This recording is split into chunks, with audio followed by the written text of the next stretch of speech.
Hello and welcome back to another episode of Why So Sidious, a Nerd Podcast. Today we are covering the iconic Netflix turned Disney Plus series, the 2015 Daredevil Season 1. And first of all, why didn't you guys ever recommend this to me? I hate you. You fucked up. And of course, joining me today are my co-hosts Jeremy Darr and David Cochran. And don't forget to check out some of our other episodes.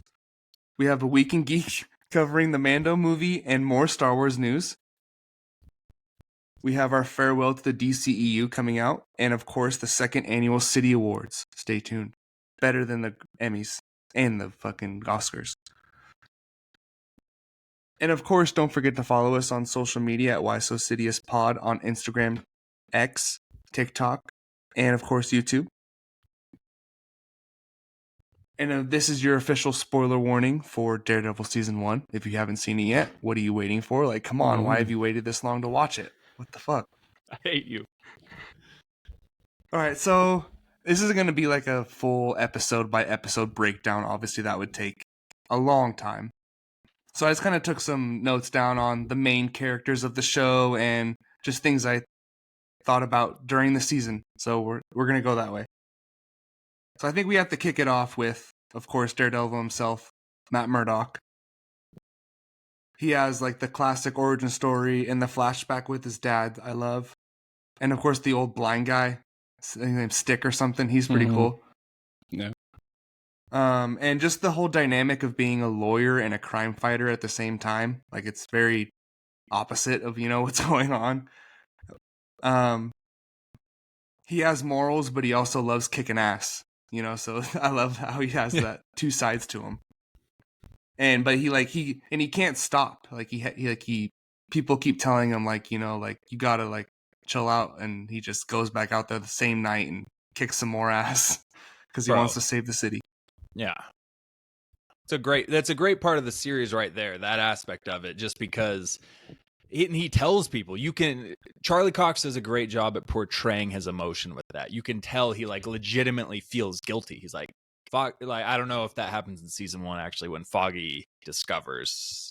Damn, I hope I did not just spoil that for Caleb. He does. Okay. So, it's just great where he's getting guilt tripped by Claire the nurse and by Foggy, like, you have to stop this. And he goes, every time I don't go out there, people die or people are hurt, people are abused, and every time I do go out there, that stuff doesn't happen. How do you expect me to not go out and do this? So it's such a great aspect of writing on the series that they continue once he begins to interact with Punisher, and they go back and forth on their ideals and morale to life, but it's just really written very well, and Charlie Cox does a great job at feeling conflicted and balancing on the fence like that. So yeah, that was one of my favorite parts. Yeah, as far as comic book characters, his life outside of beating people up is my favorite. His lawyer scenes are almost more captivating than the action scenes, because he's it's really always well written lawyer scenes, and that's what this show really does well from the very first episode is having Karen look like she murdered somebody, and then they're going to take on this client when Foggy's like, dude, she clearly murdered this guy, but Daredevil can hear her heartbeat or whatever and know she's telling the truth. And I love that aspect because he takes on this impossible client as a lawyer, and you get to see them fight in court, and it's just such an engaging story outside of the action. This would be a good show without any action, and the action just makes it that much better because it's like some of the best action there is in the MCU, for sure. Yeah, it's like he doesn't have powers, but at the same time he does, because of his he's blind, but his other senses are heightened. So I like that aspect where he's basically Marvel's Batman, but different. Yeah. And not rich. Yeah. Wait, speaking of, just imagine. All right, I'm not going to get into all this, but we just talked about Echo in the cold open. I'm just thinking of somebody being deaf and having Daredevil appear, and you've never heard or seen this dude. You can't hear what he's saying to you, and you're like, what the hell is happening? And this dude's listening to your heartbeat and just beating the absolute shit out of you, and you just can't even hear anything that's going on. He can't see you. It's just a whole hilarious dynamic. He can't see you. She can't hear him. Fucking dance. I do have a slight critique or nitpick, though. No. I feel like his Daredevil voice is a little breathy. Like he like tries to put on like a Batman voice, but he's always just like, He's tired, you know bro. what I mean? A little Jumping bit. across skyscrapers. Yeah, I know. It's normally after he kicks some ass. Yeah. No, but it's one of those shows you literally can't miss a conversation. Like if you miss the fact that Karen had these Union Allied pension files, everything else would just seem like weird lawyer jargon. You're like, what's going on? And it's like, I mean, every conversation is so important. Or on rewatch, you'll catch more things that you didn't before. Yeah, I imagine. And I love the corruption aspect that this whole Union Allied conflict brings into the story. You know? Mm-hmm. Yeah, now go for it, love. So I do like his outfit for like it's like a homemade outfit, and then the one that he gets at the end, I know there's a lot of hate on that one, and I like the suit. It's just the ears or the wings sticking up at the top are not doing it for me. It's like, put some horns on there, please. Yeah. Betty. But how about he like, and it's I know I saw the devil that day. That was like a deep scene, so well acted and written, and just like the balancing morality and staying human at the same time aspect. Dude, that priest plays a huge role in that show. I like the conversation. Okay, cool. He does. I like when he goes, he's talking about how like God has a purpose for everybody. So why did he put the devil in me? Like, why do I want to go beat people's ass all the time? I thought that was a sick conversation because, you know, it's not like God's purpose for everybody is just not ever beating people up. Some people probably deserve to get beat up. Yeah. Oh, for sure. No, their conversations are always engaging. And yeah, it'll continue, and they have a great conversation in season 3. Multiple. And I'm not going to spoil anything, but yeah, Matt's more pessimistic than he may be in season 1, and he challenges the priest a lot more on his ideals and his theology with stuff, and it's just really good writing, man. It feels real, man. It pulls you in, and that always elevates the rest of the episode whenever anything like that is in it. So it's just it's got so much stuff to it, man. You guys already covered the vigilantism, the courtroom scenes, the morality discussions between not only the priest, but Karen and with Claire and with Punisher. But then the villain aspect of this thing. Obviously, we get Kingpin, but Madame Gao is an incredible villain. And I love her. She's awesome in The Defenders. She's awesome in Daredevil. The Russians, I mean, every aspect of the underground crime scene in Hell's Kitchen, all of the villains are acted very well, and they're written very well. And it just, again, it's such a huge part that makes this show so good. There's such a good villain in the show. There's multiple. It's just, And not only that, but the fact that you gave us a villain and a little tiny romance story. Like, I loved Kingpin and Vanessa. And I, not a great romance guy. I'm not a huge fan all the time. Like Andrew Garfield, and he had a good little romance with Gwen Stacy. That's all good. Emma Stone. But Kingpin and Vanessa was awesome. And I absolutely love the scene when they're having dinner and she's trying to like dig into what he really does. And he stands up and he's explaining it. And he's like, you remember those people that were taking children? And he's like, well, they're never going to do that again. As they're standing in his tower watching multiple buildings explode, and she accepts it, and she just like rolls with it. And it's almost like she's kind of happy to be with this powerful man. And it's a great relationship right there, which is pretty hard to do. She's down. She's down, for dude. Sure. It's a bummer too, because we're not going to get her. They recast Vanessa. They've already cast somebody else to play Vanessa in the MCU, which is a bummer because I thought the actress, I don't know her name, I didn't research it, but she plays it great. Because you can't really tell for a while. It's like, is she sketchy about him, or is she just mad that he's not including her? And the more you get, the more layers you dive into Vanessa, it's like, oh, this is a really good character. So I'm bummed the actress isn't reprising the role. But dude, yeah, everything that she brings a softer side to Kingpin. who is just an absolute violent maniac in every other aspect, who breaks people's skulls with car doors and just throttles people with his bare hands and kills people left and right. She brings this vulnerability to him, which again is another layer they add to the villain aspect of this series. We get such a fleshed out character in Kingpin, and Vanessa is a big part of that. Yeah. Well, let's get to Fisk since we're starting to talk about Kingpin. So I like how they tease him at first. Like they don't immediately show his face. You just see his cufflinks and his fingers, and Wesley's talking to him. He's just and the he employee. is like, He's just yeah, the employer. right? Yeah. And he's like a soft-spoken, hopeless romantic, but he's powerful, falls in love quick. You know, he's all these things. And it's crazy how deep his empire goes into New York. Like there's politicians, cops, name it, you know, different businesses and apartments he owns around the city. So he's all over. And the flashbacks with his parents was also really cool to see, where you get to see his origin story in a way. I think he was my favorite character in the first season.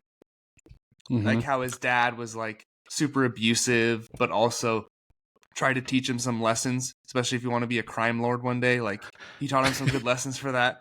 Yeah. So yeah, how did you guys think about the flashbacks and all? Flashbacks were good, but what I just thought about when you are talking about the deep corruption is I think one of the first scenes when you saw how deep that corruption goes was when Matt is in the the police station and he's listening to an interrogation because he could hear really well, and they freaking shoot the guy when he says Fisk's name, and they just pop him in the head, and he's like, "What?" Like he's listening to this, no one else could really hear. I mean, like he knows the truth. Everyone heard the gunshot, but no one knew why someone got shot. Obviously, they explained, you know, he probably attacked them and they self-defense. But he heard the whole thing. It's like, yeah, he's going to give that Fisk name up. Boom, dead. And you're like, okay, those were the police interrogating him, and they just freaking murdered him cold blood. And that was like, that's when you really was like, oh my God, this guy goes way deeper than you think. Well, yeah, we got that scene, and we also got the scene of the crook that they were representing for a point, I think. And they're trying to get the name out of him, and the criminal just voluntarily headbutts a spike and drives it through his own skull because he goes, "You don't realize what you've just done making me give that name up." And he just puts his freaking face through a spike. Just like one of the most gruesome suicides I've ever seen. And so yeah, that too, you're like, oh, this Fisk guy. He might be a problem. Dudes are literally killing themselves to avoid him, like in horrible ways. So, yeah, they just built it great. You know what they could have used is one scene of what happens when he does find out someone gave him up, and to see what actually happens, like, you know, when he catches them and what they have to go through. I think that would have helped. Like it's so legendary to a point. Legendary in the way I mean that they only explained it through fear of other people, but we didn't ever see what happens. I feel like they really could have used one scene like that, because, or maybe not. Maybe it's the mystery that makes it so compelling, because we don't really know what's going to happen to them, but we know how bad it would be because of people throwing their heads through spikes. So maybe it worked out better that way, but I did wonder. Yeah. I get what you're saying. I think I do like the mystery aspect of it because it's so ominous. But I think the first time I really realized how unhinged he was is when he put the Russian's head, the Russian brother of the other Russian who was running this crime syndicate, who was a major part of Kingpin's business. And all he did, he didn't even give his name up. He just came into the restaurant and you embarrassed me in front of Vanessa. He came into the restaurant and he was demanding that he talk to Fisk while Fisk was on a date. And Fisk just crushed this man's head in a car door. And after that scene, I was like, oh my God, this guy is next level unhinged. So I think that did it for me. But I do get what you're saying. I like the mystery though, too. No, that actually totally works. That is the scene that I'm looking for that I already saw. And another scene with him kind of like that is where when he meets Ben, the old writer in his office in the middle of the night and kills him. Yeah, it's like, it's so sad. Fucked up. It was sad. That was really sad. Great character. That's where you're kind of like, I I don't like this guy anymore. Yeah. Yeah, bro, I like Ben. Ben was awesome. that's That was a tough death. Right? Did Yeah. we put a spoiler warning? We'll throw that at the Which beginning. It's fine. also reminds me. Love did, right? He said full spoilers. Oh, there you For go. season 1. Yeah. So don't get crazy Oh, with yeah. the other seasons. No, but one of my favorite scenes with at all, but that was involving Ben Urich was when he was writing that report about the corruption of Kingpin and revealing all this stuff. And like he was using those specific words about being behind the shadows and stuff. And then in the middle of writing that, Kingpin goes on public television and almost says the same exact things he was writing. Like, I'm no longer going to hide in the shadows and all this stuff in the score. And it was so ominous and such great scene. Such a great scene. My God. It really was. I'm glad you brought that up because I kind of forgot about that scene, but it makes you angry. Like it makes that deep inside you wanting justice. You know, you want justice. You want justice for situations like this, and you think you're finally going to get it.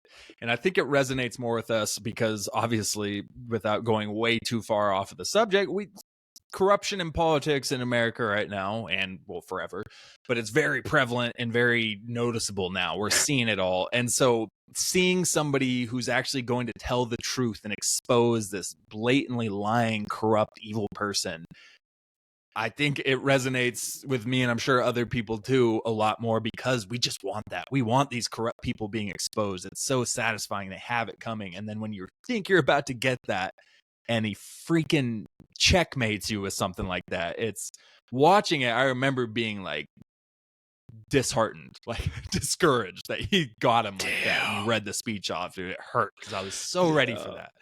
But again, great writing, you know? Yeah. Yeah. And it was genius by Fisk. But let's move on to Wesley real fast. Yeah. His assistant. He was cool. I was upset when he died. I feel like he should have stuck around for longer, but I guess Fisk was taken care of at the end of season 1 for now. So yeah. But he was like the perfect assistant for Kingpin. He didn't take any shit, but you feel like people would mess with him because he looks like a nerd. He's a bigger guy, but he looks like a nerd. But it's like, no, this is Kingpin's right-hand man, so he can go around to all these mob bosses and say whatever he wants, and they never try him. Like, no one ever tries him or says anything to him. Yeah. I would have loved to see him stick around, but I loved the scene when Karen shot him. Dude, because how many times have you seen it in a movie where the good guy has a gun pointed at the bad guy and they don't ever end up getting the shot off? And it's like, why didn't you just pull the trigger? And as soon as he's like questioning her, I think he says something like, I don't know if he believes she's going to pull the trigger. Do you think I'd leave a loaded gun on the table? That's so he was bluffing, yeah. And then she just goes for it. Boom, boom, boom, boom. It's like, let's go, Karen. Okay. Yeah, that she's sick. Dope. Yeah, straight up. Yeah, they just and then they build her confidence throughout the season. Karen, like she's like so weak in the beginning, and then by the end, she's a badass. Yeah. And I just remember when Fisk, he's translating for Fisk the whole season. And then he sits down with Cal, and then he just starts speaking Japanese. And Wesley, who has been translating him the whole season, just looks and just shakes his head. Why have I been translating for months or however long? Oh my God. So much work for nothing. Yeah. His look of disappointment was hilarious. Yeah. He was a great character for just being like someone that you wouldn't, like in another show, he wouldn't be super important, but still just so well taken care of. Yeah. As satisfying as it was to see him die, it was a bummer because I really enjoyed his character. Every time he was on screen, he was charismatic, and like JD said, or one of you said, he walked around and you just felt the leverage he had over everybody. And I miss his character to this day. He was a great character, perfect assistant, perfect yin yang to Kingpin. So yeah, it was satisfying, but it was definitely a bummer to lose such a good character. All right, well, let's talk about Foggy. That's the kid from Butterfly Effect. It is. That's a great freaking movie, dude. Oh my God, Ashton Kutcher, Amy Smart. Yeah. I don't remember him from it. He plays the kid that gets his like. He's Well, he saw He's the the dog kid. die, and he was all depressed, and he was in a mental hospital. He had a tough time Right. in that movie, but Yeah, that's a great most of the versions of him were pretty fucked up. no matter Lenny what changed Kagan. in history, except when he was like the main dude with the girl and everything in college. Dude, that's such a crazy ass movie. And Ashton Damn. That was Kutcher in the in a first one? wheelchair.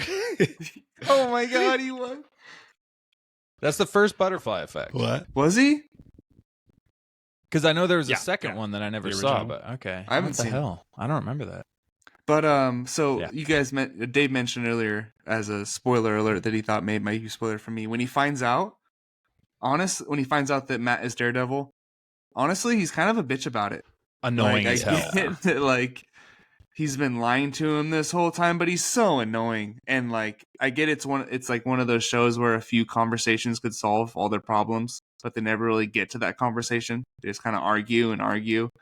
But he's like, yeah, he's kind of whiny about it.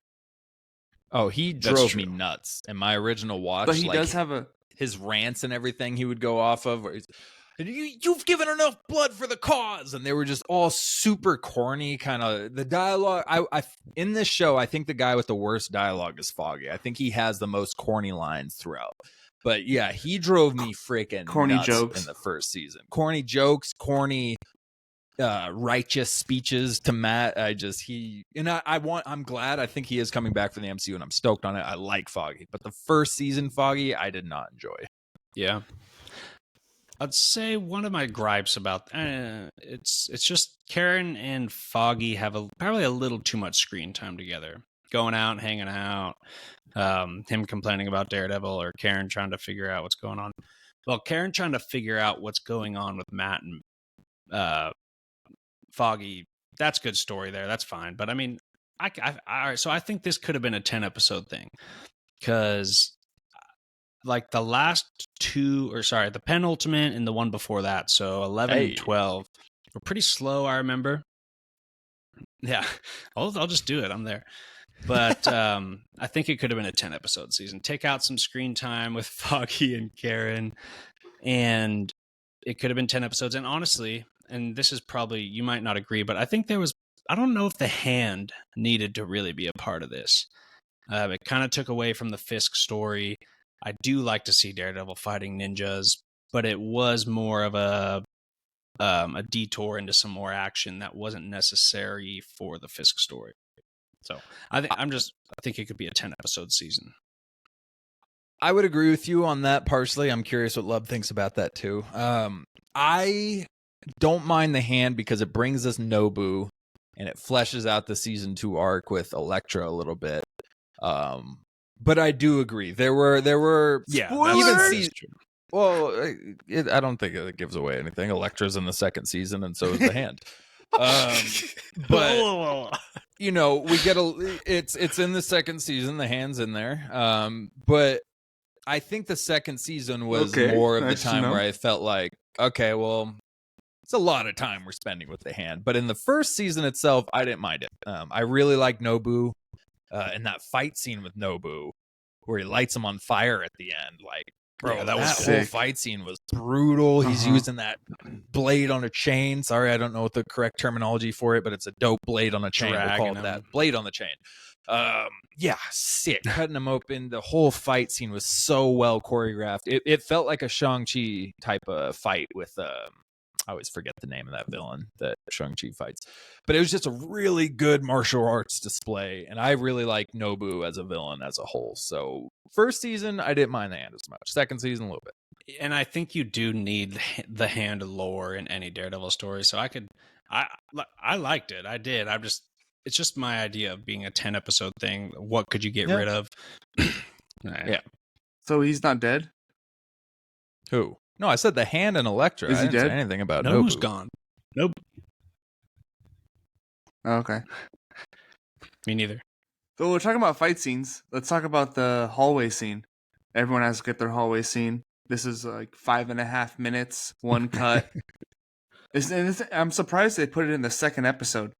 Dude. I know. Here's what I like about that. All right.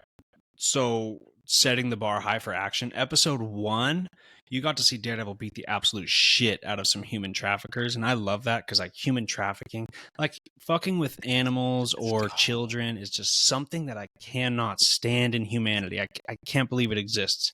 So yeah, it's fun to see that, just because he's pummeling them, punching, bloody, like violently beating these people. And then episode 2 comes and people take a kid, and then you get this epic scene that's just shot so well, that whole thing. And I think episode 1 and 2 really set the bar for how gritty the show can get, how violent it can get. It's not for kids, but it's defending kids. Just so sick. And it was just such a satisfying scene. Like you said, like 5 minutes straight of just Daredevil whooping ass, no cut scenes. But why he was fighting them is like, it's just as good as the shooting of the scene For itself. sure.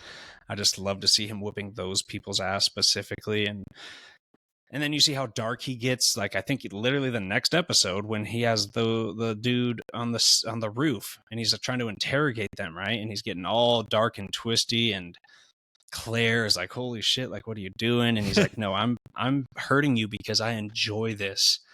And it just sets the bar to it's so brutal. I love it. Dude, But yeah, that scene's awesome. So that hallway scene is just, it's one of, I mean, it's the most visually complex scene of the season for sure. The choreography that goes behind that, most of it was a single cut. I think, if I'm not mistaken, like 90% of that first fight was a one take the whole freaking time. And yeah, might have been the entire scene. And the way that Charlie Cox portrays an exhausted brawler as he's stumbling out of room to room, catching his breath, knocking a guy out, tripping over the door. I mean, it's so realistic. They absolutely killed that scene. It's honestly one of the best scenes. Now it's in the MCU. It's canon. It's one of the best fight scenes in the MCU. It's just freaking awesome. And JD, you nailed it. The satisfying aspect of it that gets thrown onto there, knowing who he is beating the crap out of. God, it's just amazing. Season 2's got a pretty amazing one-cut fight scene too in a stairwell. I don't know if you've gotten to that one yet, Caleb, but it's pretty freaking awesome. Oh yeah, with a chain. Yeah. Yeah, I don't think so. Oh well, But you're gonna enjoy. Daredevil's up on the roof with Punisher right now. Oh, it's about to happen. And tell me that we'll discuss season 2. But Oh yeah, that wait conversation's crazy. to talk Yeah, about so that good. conversation. Anyways, I know. so how about Kingpin versus Daredevil the first time? And this is like right after he fights Nobu, and Fisk shows up and just starts beating his ass. And this is the first time you really see that Fisk has like some powers or power, basically. I don't even remember. Remind that scene. me. I remember think him it's beating like- the shit out of Daredevil, Yeah. and like he ends it with a 2-fisted like dorky ass stomp, and that's fine. But like that was after he got beat up by the ninja, right? Mm-hmm. Yeah, it was like right after that. Yeah. So Daredevil's weakened, and then he was injured for like the last few episodes Yeah. until the finale. Yeah, I remember that. That was scary. And we're just gonna kind of rat-a-tat-tat now. And who's that blind old man working for? The stick guy that trains Stick? him. He works for. So he like, yeah, no, Or is it the fist? I don't remember if the fist is a thing in this show. no, it's because he's on the phone with someone telling them where Daredevil is, or Yeah, he was talking to somebody meditating, wasn't he? And he was like, "Hey, That's- I couldn't really recruit this guy."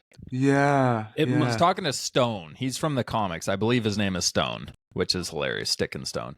The Chast.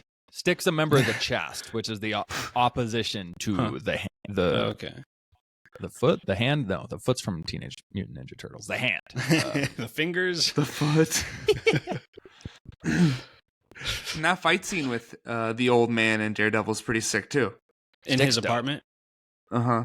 Yeah, I remember liking the score to that. I feel like there was really cool like music behind that fight. But yeah, Stick was a fun little introduction.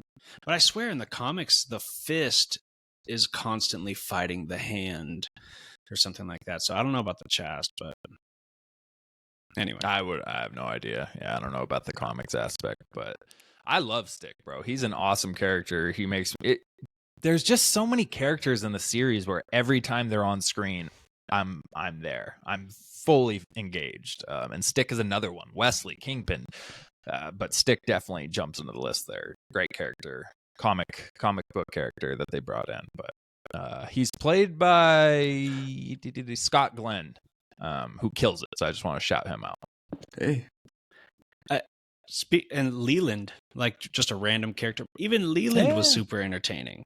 Like he reminds me of my grandpa. He's just super unfiltered, blunt. His responses to everybody are super funny and genuinely like, I don't know. He'll say funny things like, "Yeah, I was talking to Gao and she started quoting fortune cookies or some shit." Like, just everything he says is hella funny. Yeah, but good character there. Yeah, a lot of good characters here. And he was the one who did the double cross. He's the one who poisoned Vanessa and poisoned that event because he thought Kingpin wasn't who he was before because he fell in love, and he has that dirty cop too with him. So that was a pretty crazy reveal.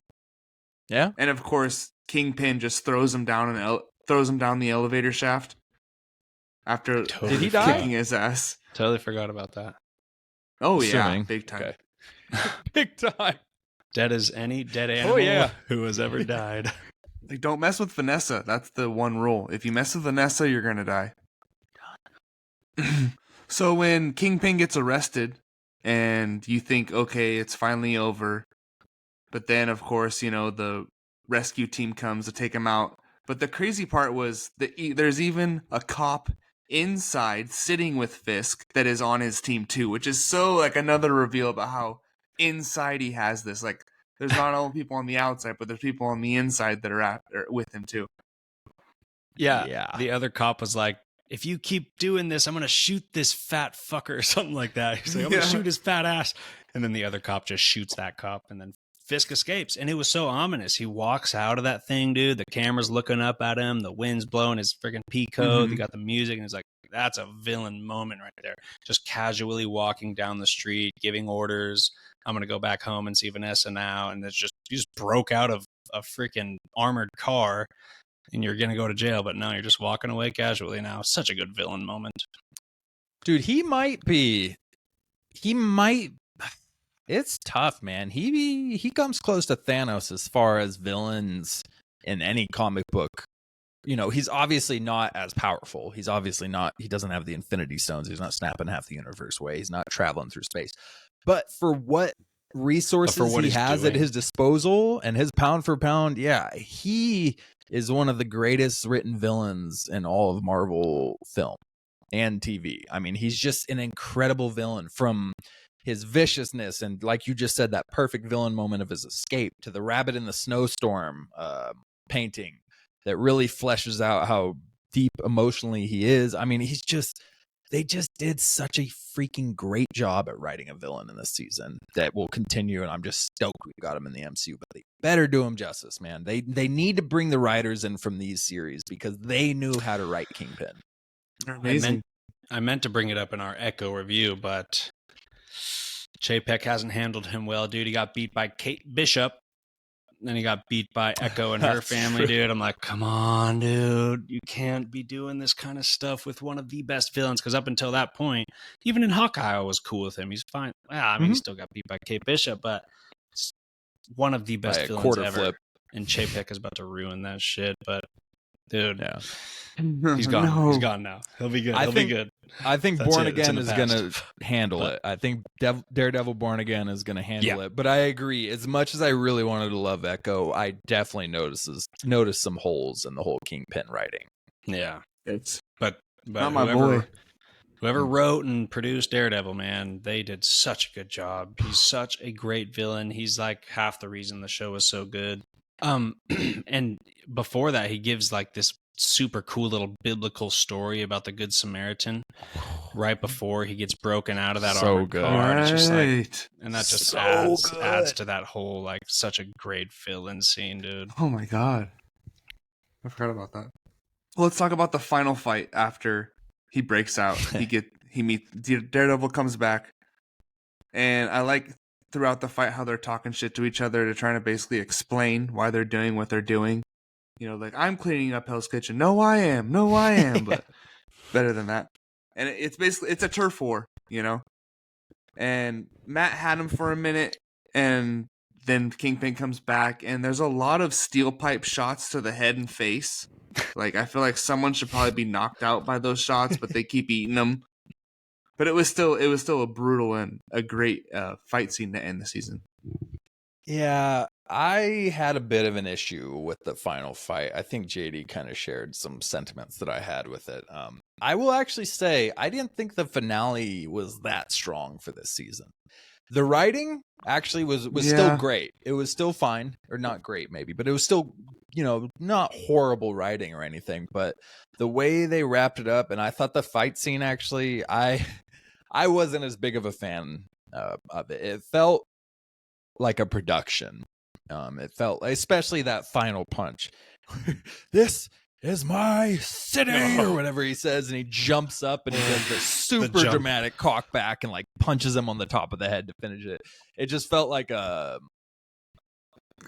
some animated show, like a kid's show, kind of like superpower punch to end it kind of deal. So I thought it was one of the less enjoyable fights of the season, and for the finale I was like, that's true, bummer. And the way Daredevil was looking, as we've got to discuss, the headpiece, they didn't quite have it down in the season. He looked a little goofy, dialogue was a little goofy, final punch was a little goofy. So I will say I did have more issues with this final fight than anything else.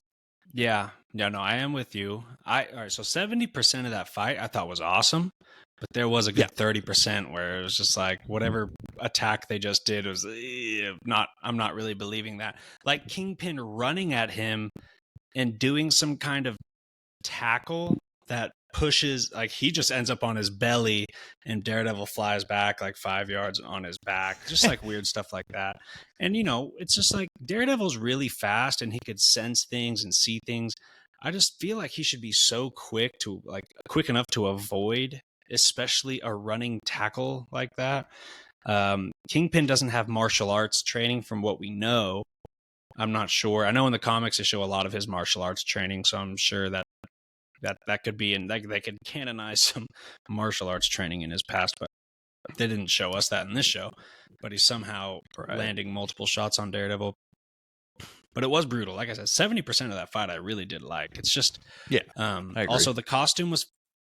I'm fine with the costume, but it's his little superhero stances. I mentioned it in the Echo review, but as soon as he puts that costume on, I feel like he felt the need to do some really cool superhero stances when he pulled out his sticks, or when he like bounced a stick off of a few walls and nailed someone in the head and caught it and did this whole dramatic kind of stance. It felt a little too superhero-y compared to the rest of the show. It didn't feel like a superhero show at all, and it's just that weird superhero style thing that we saw too much of in this fight. And that last punch was bad, man. All you have to do is watch UFC. You don't have to be a trainer. You don't have to have any personal training to know that's not the hardest punch you could throw. No. Jumping up and launching a punch against your jumping momentum. I don't know. So that didn't work. 70% of it's dope. I'll just end with that. Yeah, I'm with you. You guys got anything else on the season? I have some overall thoughts at the end. I'm trying to think. I know I missed some characters. Because 13 episodes is a pretty solid thing, but I think JD's got something to roll with, so I'm going to back off. I don't have anything. Well, just a little thing that I also meant to put in our Echo review, right? So I just wanted to see more of the background on how he became so powerful, because we saw his background on how he became such a brutal person and why he's so violent, but how did he start making that kind of money? How did he start gaining that kind of power? I was really hopeful for the Echo show when we saw, Echo as a child. I was hoping that would give us maybe some flashbacks or some well, he was already really powerful at that point too. I guess, and for Echo, I wish they showed more of their relationship from that moment as a child when he beat up that hot dog stand dude. How they grew so close, how she became an assassin for him, but also in this show, just simply how did he become so powerful? Because that's a level of power that's just absolutely insane. He's one of the most powerful people on the planet without powers. So I would have, I would have liked to see more of that. A little background, flashbacks on what did he do after he killed his dad? How did he become so powerful? Yeah, that's true. Yeah, it's a fair point. Well, so with some overall thoughts to wrap it up, honestly, I feel like this is better than any MCU series pound for pound. Just this For one sure. season. Oh yeah, Not even 2 or 3. 100%. by far. Like it's so dark and gritty, but it's not like Snyderverse dark. It has its lighter tones at the same time, but when it needs to be, it's dark. And Yeah, the it's not MCU needs to go in this direction. 100%. It's crazy how much they need something like this right now. I mean, it really is. I fully agree. This is by far, it's better than Loki. I don't care. I like the Daredevil series It's the best. miles better than the majority of the MCU series we've gotten.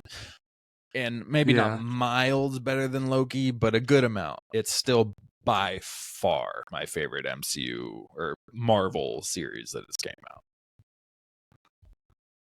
Yeah, Yep. agreed. Like there's so many amazing scenes of just dialogue. Right. Like where is this? Where is this in Marvel today?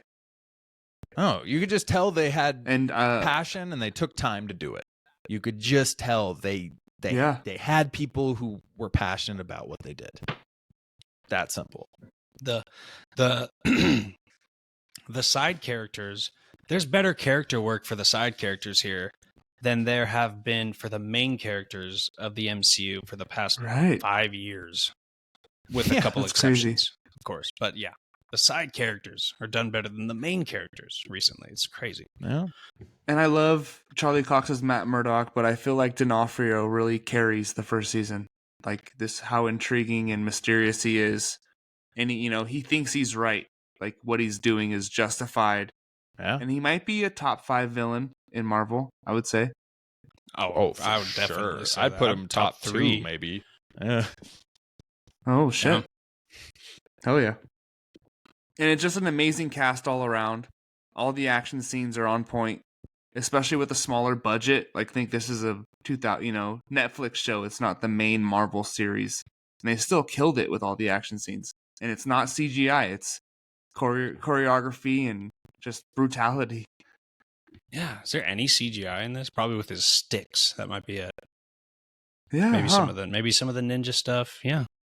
There's a small amount, but a lot of it was Explosions. practical. And a lot of the stuff they actually said that they wanted to implement in the MCU, which makes me a little nervous, is that they wanted to use CGI to better implement the acrobatics that Daredevil is truly capable of, which I thought they showed it very well on Netflix. He was very acrobatic. He was throwing front flip kicks all the time, which a lot of them were a little unnecessary, but he was still incredibly acrobatic. Yeah. So I think if they do it to the extent that we saw in Echo in the one scene he was in where he kind of flips over a chain link fence, I think there was a little bit of special effects added to that in the cut part of the scene. And so if they want to do that, I'm good with it because I thought that scene was dope in Echo. But I just hope they don't. You hear we want to use more CGI in a Marvel project and it makes you nervous. So I really hope they don't mess with it too much. Yeah. He was pretty CGI'd in his fight with She-Hulk, and I thought that worked well. I hate the show, It did. but I think his episode was good, and his fight with She-Hulk was, as far as CGI Daredevil goes, that was fine. So, I mean, don't go more than that. I would prefer no CGI, but I mean, that worked okay. Right. Which, by the way, $56 million for season 1 Daredevil. So 13 episodes, $56 million. So, Jesus about Christ. $4 million an episode, I believe is what that average is, if I'm doing the math correctly. A little bit over. A little bit over $4 million an episode. So pretty low. And a rating? I'm going to give it a rating. You guys can rate it if you want, but I got it at a 9.1. Hey. Oh, God. I didn't even think about that. I'm going to look at my MCU ranking. Yeah, filibustering a bit here. It's a beautiful day.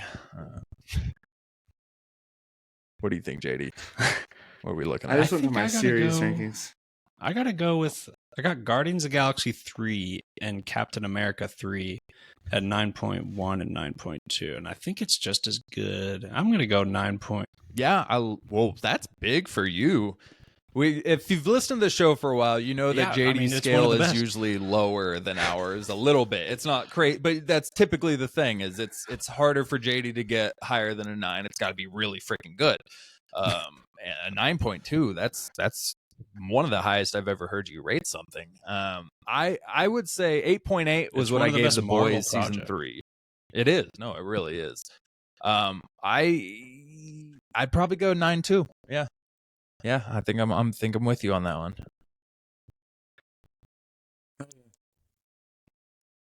There's not enough gripes. There's not enough gripes to put it lower than 9. You know, I have my No. little gripes. Yeah. Maybe a little too much Foggy and Karen. Maybe, but that's not many gripes, man. I like the ninja stuff. I'm just saying, if it was a 10 episode series, they could have got rid of that. And there's like, yeah, not enough gripes to go below 9, dude. It's so good. You have to think about it though. Yeah, maybe to 10 find your episodes makes gripes. it a 10.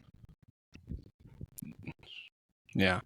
So like I said, I'm already a couple episodes into season 2. I do like The Punisher so far, but I am missing Kingpin at the same time. Like his presence is just not there anymore, and I do miss Patience. that. But obviously he comes back, which is cool. You do right? know. He does. No, he doesn't. He comes Nope. back. He's dead. Nope, There's never. actually a new Kingpin in the MCU. He's a clone. He died long ago. No.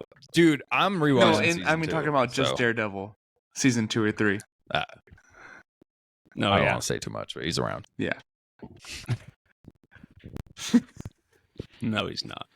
So of course, stay tuned for our coverage of season 2, and then eventually season 3, and then Daredevil Born Again in 2029. Ooh, what? Yeah. Maybe maybe Lub will finally hop on a comic review. We want to do Daredevil Born Again the comic. It's short, Hey, there we go.